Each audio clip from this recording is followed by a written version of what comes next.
Salut à toi et bienvenue sur BCN, le podcast des solopreneurs qui veulent transformer leur idée en business. Pour ce nouvel épisode, je vais te parler d'un concept plutôt cool pour tester ton idée de business et c'est la boutique éphémère.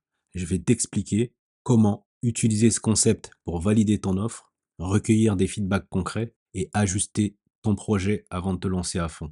Reste bien jusqu'à la fin car, comme toujours, tu vas entendre des conseils utiles et pratiques pour tirer ton épingle du jeu. Avant de plonger dans le comment, on va d'abord parler du pourquoi. Pourquoi une boutique éphémère? Et on va en parler en 4 points. Le premier point, c'est que cela va te permettre de valider ton idée en conditions réelles. Une boutique éphémère, elle va te permettre de mettre ton produit ou ton service face à ton public. Et ça, en réalité, soit le temps d'un week-end ou d'une semaine, par exemple. Et ce sera pour toi l'occasion de tester ton concept à moindre coût, sans engager des investissements lourds comme cela peut être dans un lancement complet. Tu vas donc réduire considérablement le risque. Deuxième point, cela va te permettre de collecter des feedbacks directs et concrets. Plutôt que de te fier à des sondages en ligne ou à des interviews théoriques, tu vas pouvoir observer les réactions de tes clients, discuter avec eux et comprendre exactement ce qui marche et ce qui cloche. 3. T'apporter de la visibilité. Une boutique éphémère, c'est aussi un excellent moyen de te faire connaître rapidement, de créer de l'engouement autour de ton idée et d'attirer une communauté que l'on peut qualifier de fidèle dès le départ. Et en 4, l'objectif, c'est la clarté, expérimentation rapide, écoute client et validation du marché. La boutique éphémère combine tous ces éléments pour te donner une vision plutôt claire du potentiel de ton business.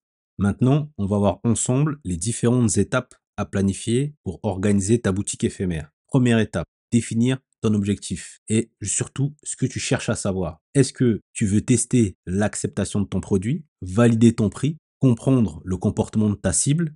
Il faut que tu te poses les bonnes questions dès le départ. Je te donne un exemple.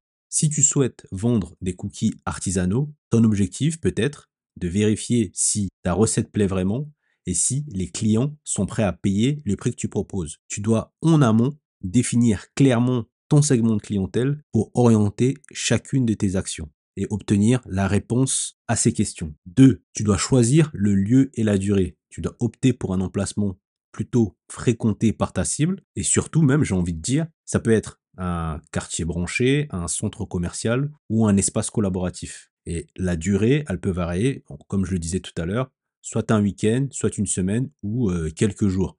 L'important, c'est de maximiser l'impact sans trop engager tes ressources. 3. Tu dois concevoir un stand et une expérience client. Et ça, c'est très important pour avoir tes premiers fidèles.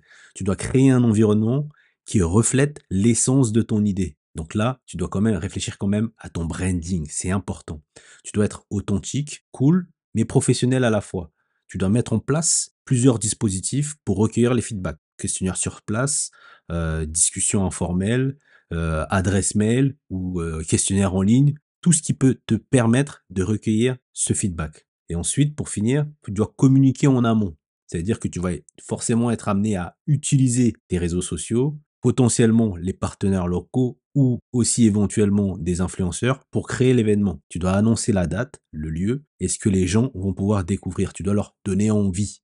Et le jour J, c'est action, interaction. Sois présent et à l'écoute. Va vers tes clients. Engage la conversation. Pose-leur des questions ouvertes pour comprendre leurs attentes, leurs besoins et les différents points de douleur. Observe et note. Regarde comment ils interagissent avec ton produit. Quels éléments attirent le plus leur attention? Où se situent leurs freins?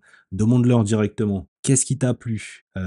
Qu'est-ce qui pourrait être amélioré? N'hésite surtout pas à recueillir des données quantitatives du style nombre de visiteurs, taux de conversion et qualitatives, commentaires, suggestions. Teste différentes offres. Si tu hésites sur le prix ou sur certaines fonctionnalités, utilise ta boutique éphémère pour tester ces différents prix. Propose, par exemple, une offre spéciale pour les premiers acheteurs et observe les réactions.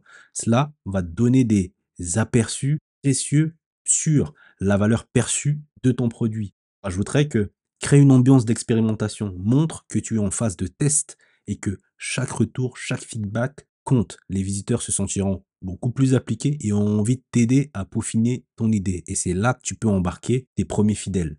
Après la boutique éphémère, C'est là que le vrai travail commence. Tu dois analyser ce que tu as appris. Dans un premier temps, tu vas compiler toutes ces données. Tu vas regrouper tous les feedbacks, observations et statistiques. Tu vas maintenant identifier les tendances, les points récurrents. Quelles objections se répètent? Quels aspects semblent vraiment plaire aux clients? Ensuite, tu vas itérer, tu vas ajuster en fonction de tout ce que tu as appris comme information. Tu vas utiliser ces insights pour améliorer ton produit, ton offre, voire ton modèle économique. Si 40% de tes visiteurs te disent qu'ils seraient déçus de ne plus avoir accès à ton produit, c'est un bon indicateur. C'est dire que tu es sur la bonne voie. Et après, reste en contact avec eux. C'est le meilleur moment, juste après la boutique éphémère, de commencer ta newsletter. Et ensuite, tu organises parfois des rendez-vous virtuels si possible, pour remercier les participants et leur montrer comment les retours qu'ils t'ont fait ont contribué à l'évolution de ton projet. Tu vas pouvoir avancer avec eux. Voilà, maintenant, tu as les informations essentielles pour organiser une boutique éphémère qui va te permettre de tester et valider ton idée de business en conditions réelles. Pour moi, c'est une méthode efficace et ça permet d'éviter les faux départs et ajuster son offre en fonction des vrais besoins du marché pour créer un produit que les gens veulent et qui sont prêts à acheter. Parce que c'est ça l'objectif. L'objectif, c'est de réussir à transformer ton idée en business. Et pour réussir cette transformation, tu as besoin des clients, tu as besoin de te confronter à eux. C'est bien de le faire virtuellement, mais c'est mieux de le faire physiquement, avec eux face à toi, en leur posant des questions, en interagissant avec eux. Si tu as aimé cet épisode, n'hésite pas à le partager avec d'autres solopreneurs qui pourraient également l'apprécier. Pour me contacter, rien de plus simple, tu m'envoies un mail ou tu me contactes sur Insta. Donc maintenant, tu n'as plus qu'à foncer, expérimenter et à transformer tes idées en business. Merci de m'avoir écouté jusqu'au bout et à très vite pour un nouvel épisode de BCN avec de nouveaux conseils utiles et pratiques. Prends soin de toi et à très vite. Ciao.